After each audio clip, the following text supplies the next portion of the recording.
देखिए, जगनमोहन रेड्डी ने जो तिरुपति बालाजी है, जो हमारा एक बड़ा धर्म स्थल है, जहाँ हर व्यक्ति की आस्था जुड़ी हुई है, वहाँ व्यक्ति की हर मनोकामना पूर्ण होती है। एक देश में एकमात्र ऐसा स्थान है जो कि पार्टनरशिप में डीड में जो है वो उसका मेंशन हो सकता है, वहाँ पर व्यक्ति की आस्था जुड़ी है। भगवान का जो प्रसाद होता है उसको पान करने में हम अपने आप को सौभाग्यशाली भक्त समझता है।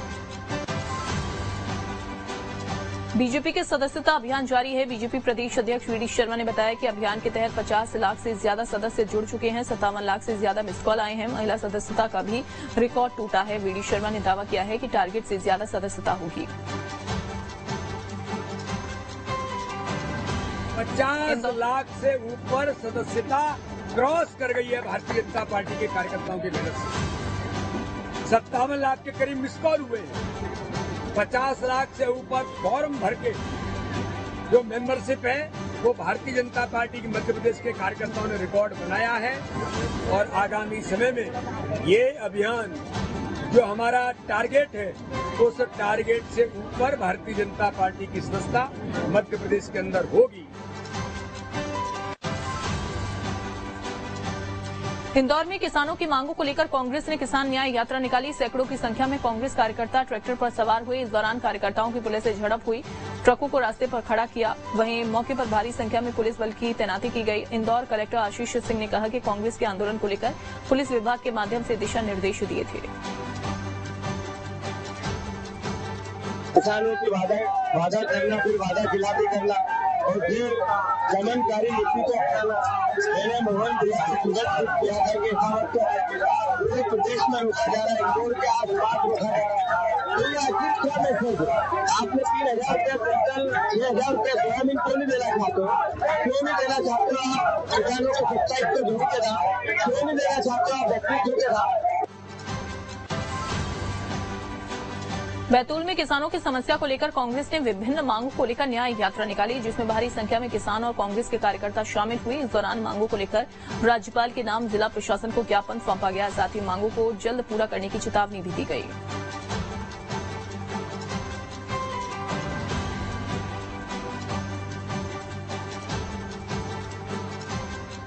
पूरे देश में किसान की हालत खराब है और खास करके मध्य प्रदेश में। और मध्य प्रदेश में विधानसभा चुनाव के दौरान पूर्व मुख्यमंत्री और वर्तमान केंद्रीय कृषि मंत्री शिवराज सिंह जी ने किसानों के सामने वादा किया था कि भारतीय जनता पार्टी की सरकार बनाओ, हम किसानों का गेहूं 2700 रुपए प्रति क्विंटल खरीदेंगे। 3100 रुपए धान खरीदने का वादा किया था।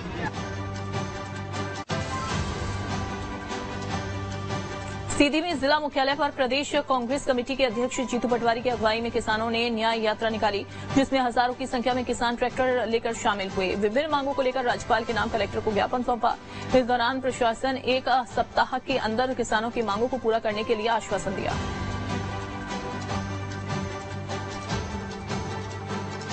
उसमें हमारी प्रमुख मांग ये है कि 6,000 रुपये प्रति क्विंटल गेहूँ सोयाबीन की खरीदी की जाए, 3100 रुपये प्रति क्विंटल धान की खरीदी की जाए और 2700 रुपये प्रति क्विंटल गेहूं की खरीदी की जाए, जो उन्होंने चुनाव के पहले वादा किया था। महिलाओं को 5,000 देने की बात की थी, बेरोजगारों को रोजगारी भत्ता की बात कही गई थी, किसानों की बिजली के बिल माफ करने की बात की गई थी। माफ करने की बात तो दूर, किसानों की बिजली के बिल पटांग आ रहे हैं। नरसिंहपुर में अतिथि शिक्षकों ने स्कूल शिक्षा मंत्री राव उदय प्रताप सिंह के बयान पर रोष जताते हुए कलेक्ट्रेट परिसर के बाहर धरना दिया। सीएम मोहन के नाम डिप्टी कलेक्टर को ज्ञापन सौंपा। उन्होंने कहा कि स्कूल शिक्षा मंत्री ने जो बयान दिया है वो निंदनीय है, उन्हें अपना बयान वापस लेना चाहिए। इतना ही नहीं, उन्होंने नियमितीकरण समेत कई मांगों को लेकर भी मांग की है, इसे पूरा करने की मांग की गई। शिक्षा मंत्री जी ने जो बयान दिया है उस मेहमान हो तो घर पर कब्जा करेंगे, इस वाक्यांश से हम लोग सभी बहुत अतिथि शिक्षक बहुत दुखी हैं, जिसमें हम 16 साल से अपनी सेवाएं दे रहे हैं। हमने कभी अपने कर्तव्य से विमुख नहीं है और हम ये चाहते हैं कि यदि हम अपनी कर्मठता इतनी आसानी से दिखा रहे हैं तो आप ऐसे शब्दों का उपयोग बिल्कुल भी ना करें और आपने जो बयान दिया है इस बयान को वापस लें।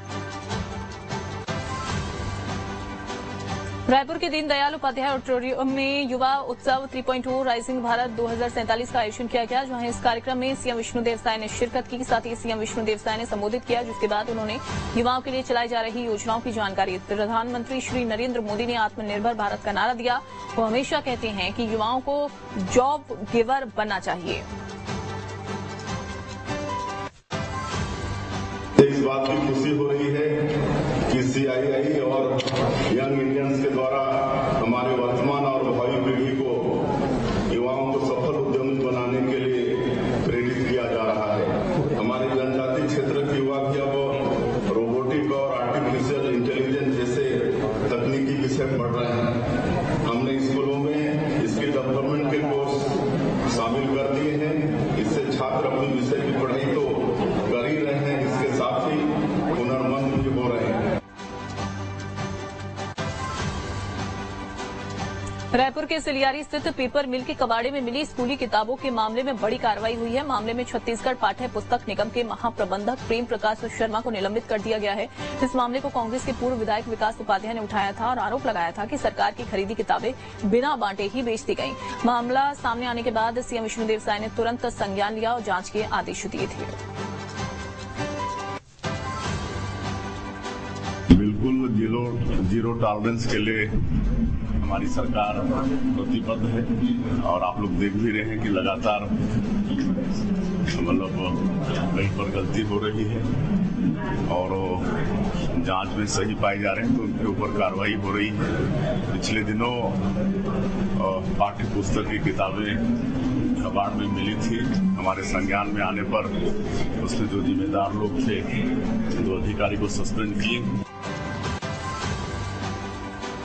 बिलासपुर में नेता प्रतिपक्ष राहुल गांधी के खिलाफ विभिन्न धाराओं में केस दर्ज कर लिया गया है। बीजेपी नेता विजय ताम्रकर की शिकायत के आधार पर सिविल लाइन थाने में पुलिस ने केस दर्ज किया। बता दें कि राहुल गांधी विदेश में सिख समाज के पहनावे पर टिप्पणी उन्होंने की थी, जिसे लेकर बीजेपी में आक्रोश देखने को मिला। जगह जगह पर प्रदर्शन किया गया। वहीं अब राहुल गांधी पर केस दर्ज कर लिया गया है।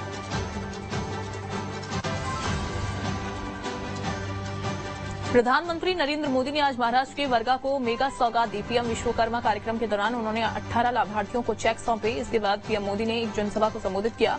कांग्रेस को निशाने पर लेते हुए कहा कि इस पार्टी की सोच दलित विरोधी है। कांग्रेस को विश्वकर्मा बंधुओं की कोई परवाह नहीं है। पीएम ने कहा कि अब तक 6.5 लाख से ज्यादा विश्वकर्मा बंधुओं को आधुनिक उपकरण भी उपलब्ध कराए जा चुके हैं।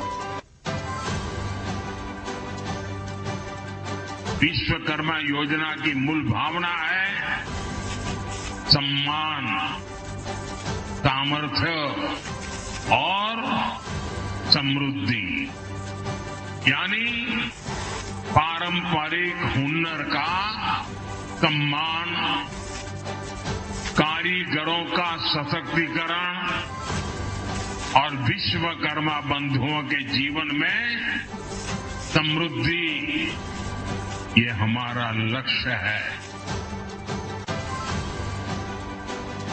लैंड फॉर जॉब स्कैम में बिहार के पूर्व मुख्यमंत्री लालू प्रसाद यादव की मुश्किलें बढ़ सकती हैं। गृह मंत्रालय ने सीबीआई को लालू यादव के खिलाफ केस चलाने की मंजूरी दे दी है। सीबीआई ने ये जानकारी राउज एवेन्यू कोर्ट में दी है। सीबीआई ने कहा कि इस मामले में अन्य आरोपियों के खिलाफ जल्द ही सेशंस मिल जाएगा। अभी ये प्रक्रिया जारी है। लैंड फॉर जॉब घोटाले से जुड़े सीबीआई के मामले में राउज एवेन्यू कोर्ट में चार्जशीट पर संज्ञान लेने के मामले पर सुनवाई टल गई है।